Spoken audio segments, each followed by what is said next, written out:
எப்படி நாம் நமது புத்தியை நன்றாக ஆக்குவது? ஓம் சாந்தி.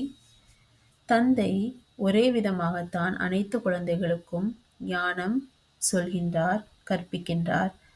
ஒருவருக்கு நிறையவோ, ஒருவருக்கு மிகவும் குறைவாகவோ சொல்வதில்லை. அனைவருக்கும் ஒரே விதமான ஞானத்தை தான் தினமும் தந்தை கொடுக்கின்றார். ஆனால் ஒரு சில குழந்தைகளோ மிகவும் நன்றாக படித்து மற்றவர்களையும் தமக்கு சமமாக ஆக்குகின்றார், கற்பிக்கின்றார்கள். மிகவும் நன்றாக படித்து மற்றவர்களுக்கும் படிப்பிக்கின்றார்கள். ஆனால் ஒரு சில குழந்தைகளோ மிகவும் தனது சயின்ஸின் கர்வத்தினால், அதாவது அகங்காரத்தினால் தனது புத்தியை கெடுத்துக் கொண்டிருக்கின்றார்கள். அவர்கள் ஆராய்ச்சி செய்வதில் மிகவும் ஆர்வம் கொண்டவர்களாக இருக்கின்றார்கள். மேலும் அதில் அகங்காரமும் இருக்கின்றது. இதனால் அவர்கள் தனது புத்தியை கெடுத்துக்கொண்டு ஜடமாக ஆகிக் கொண்டிருக்கின்றார்கள். ஆனால் ஒரு சிலரோ மிகவும் நன்றாக புரிந்து கொண்டு தனது புத்தியை தங்கமாகவும் நன்றாகவும் ஆக்கிக் கொண்டு இருக்கின்றார்கள். ஆகையால் தந்தை கூறுகின்றார், நாம் படிப்பின் மீது கவனம் செலுத்த வேண்டும். படிப்பு தான் செல்வத்தை ஈட்டுகின்றது. சொர்க்கத்திலோ தங்க மலையாக இருக்கும், அதாவது மிகவும் செல்வ செழிப்புடன் இருக்கும். ஆனால் நரகமோ கல்லாக இருக்கின்றது. ஆகையால் இங்கே கற்கள் இருக்கின்றன, அங்கே தங்கம் இருக்கின்றது.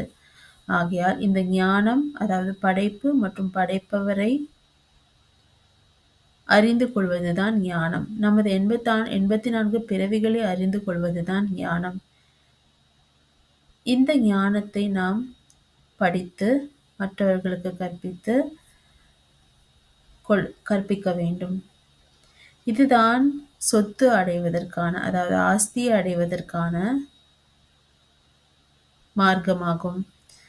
ஞானம் செல்வத்தை கொடுக்கும் என்பது கூட உலகில் கூட இருக்கின்றது.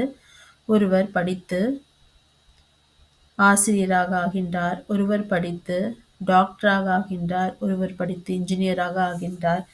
ஆகையால் படிப்பின் மூலமாகத்தான் செல்வம் சேருகின்றது. ஆகையால் இந்த படிப்பு, அதாவது ஞானம் என்பது 84 பிறவிகளின் சக்கரம், சிருஷ்டியின் சக்கரம், படைப்பு மற்றும் படைப்பவரை அறிந்து கொள்வது.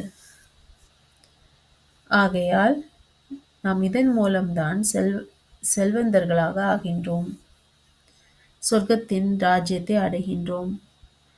பிறகு நாம் அமைதியை தேடி நிறைய பேர் செல்கின்றார்கள். ஆனால் அமைதியோ பரம தந்தையிடம்தான் இருக்கின்றது, அதாவது சாந்தி தாமத்தில் தான் இருக்கின்றது மற்றும் சுகதாமத்திலும் இருக்கும். சாந்தி தாமத்திற்கு நாம் செல்ல வேண்டும் என்றால் நாம் தந்தையை நினைவு செய்து அனைத்து பாவங்களிலிருந்தும் முக்தி அடைய வேண்டும். தந்தை முக்தி, ஜீவன் முக்தி அளிப்பதற்காகவே வந்திருக்கின்றார். அவர் ஞான கடலாக, அமைதியின் கடலாக, அன்பு கடலாக மற்றும் ஆஸ்தியை கொடுக்கும் தந்தையாக இருக்கின்றார். ஆகையால் அவரை நினைவு செய்தோம் என்றால் தான் நமக்கு அமைதி என்றும் அமைதி இருக்க முடியும்.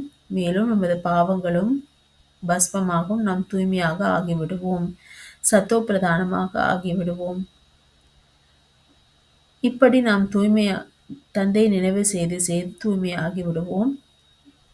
இது சாந்தி தாமத்திற்கான மார்க்கமாகும். ஆனால் ஞானத்தை கற்று மற்றவர்களுக்கும் கற்பிப்பது என்றால் சுகதாமத்திற்கான மார்க்கமாகும். ஏனென்றால் அதுவோ ஞானம், இதுவோ நினைவு. நினைவின் மூலமாக சாந்தி தாமம், ஞானத்தின் மூலமாக சுகதாமம். ஆகையால் முதலில் நாம் சாந்தி தாமம் சென்று பிறகு சுகதாமம் செல்வோம். ஆனால் தந்தை நினைவு மூலமாகத்தான் பாவங்கள் அழிகின்றன என்று தந்தை நமக்கு சொல்கின்றார். நாம் நல்ல குழந்தைகளாக ஆகி நாம் படிக்கவும் செய்ய வேண்டும், மற்றவர்களுக்கும் படிப்பிக்க வேண்டும், நமக்கு சமமாக ஆக்க வேண்டும். ஓம் சாந்தி.